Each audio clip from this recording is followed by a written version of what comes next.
Theories of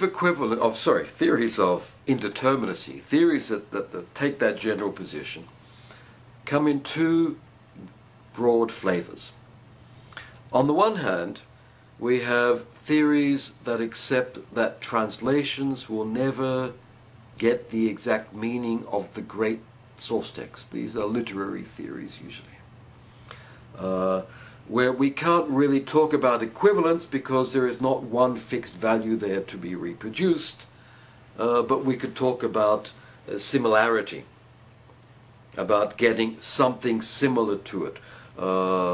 References are sometimes made there to Wittgenstein's theories of family resemblance, family likeness. A mother is like her daughter. No, the daughter is like the mother, usually. You don't say it the other way around, which is strange. A daughter is like the mother, but without ever being confused with another. The source is never entirely replaced. The function of the translation is to give something different, or a different view of the source, or to continue the life of the source, the afterlife, as Walter Benjamin put it. These tend to be theories of the great source text, and theories of translations as only being partial representations of that source, complements to it, continuations of it, similarity instead of equivalence.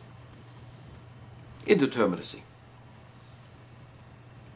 Another set of theories, though, will be more radical, and they will see uncertainty and indeterminism as a general feature of all language use, and therefore they'll look at the source text and find indeterminacy in our very knowledge of that source text and in the way it works linguistically. We can pry that source text apart and become aware that it is in itself translational. It has come from previous texts. It is translating those previous texts. And the different parts of the textuality that we find in the source will have contradictions and movements and displacements with respect to each other.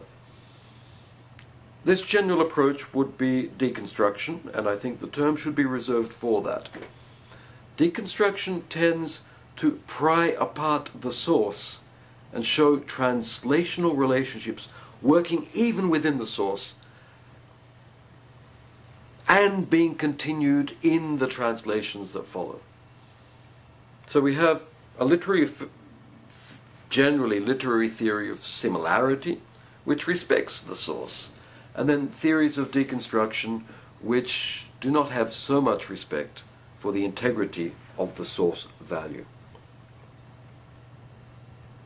Here are some of the statements from the latter field. For example, Roman Jakobson, the Russian linguist, states at one point, Jakobson had several theories of translation out there. I think it's wrong to suggest they all fit with each other, but he says, the meaning of a sign is its translation into some further alternative sign. This means that translation is a part of the construction of any meaning. Translation is necessary for the linguist to write down Gavagai equals rabbit, but that is the structure of all meaning, and that was what Quine's point was, by the way, as well. He was talking about all uses of language, not just translation or interlingual translation. Jakobson's is a theory of semiosis, of meanings that grow through the linguistic activity, through the use of signs, such that translation doesn't reproduce meaning, it creates meaning. And that's a very strong view of language, a very deconstructivist approach to translation.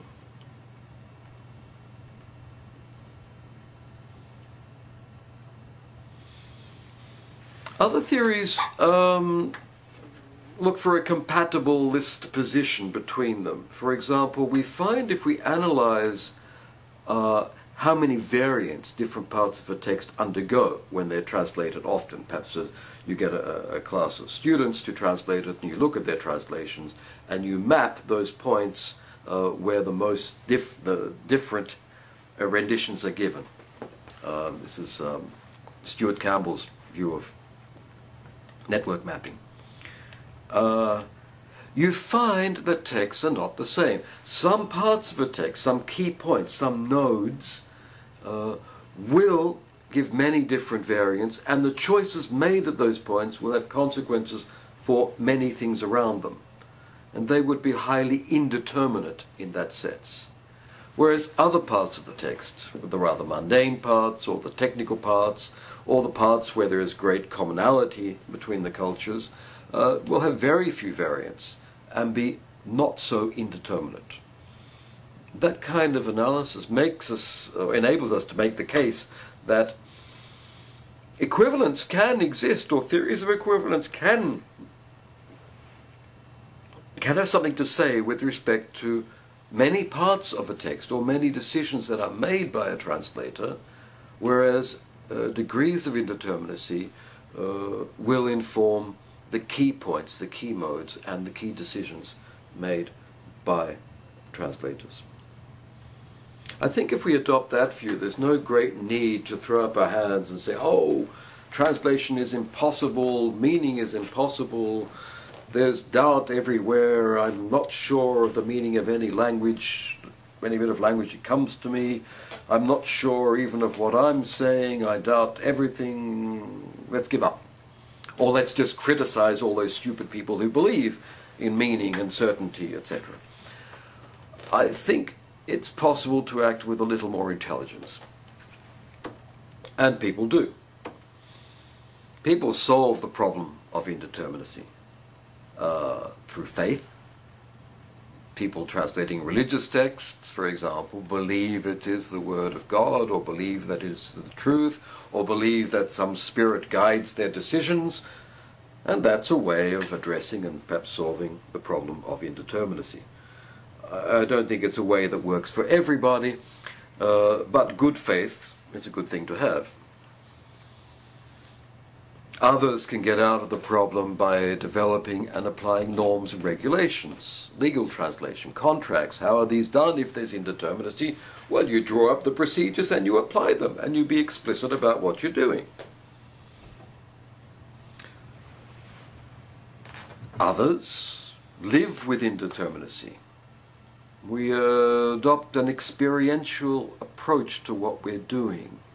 We are going to try things, and we're going to find out through trial and error. And we're going to take risks and avoid risks. We're going to live with this indeterminacy in our interactions with the world. And part of that living is often, not unremarkably, extreme literalism. When in cases of doubt, when we get to something and we're not sure of what it means, we are going to have to take a risk. What can I do with that risk? I can find an authority, or invent an authority, or propose a rule, or explain it in a footnote or a preface, or I can just be as literally close as possible to the source text. These are things people do in order to live with indeterminacy.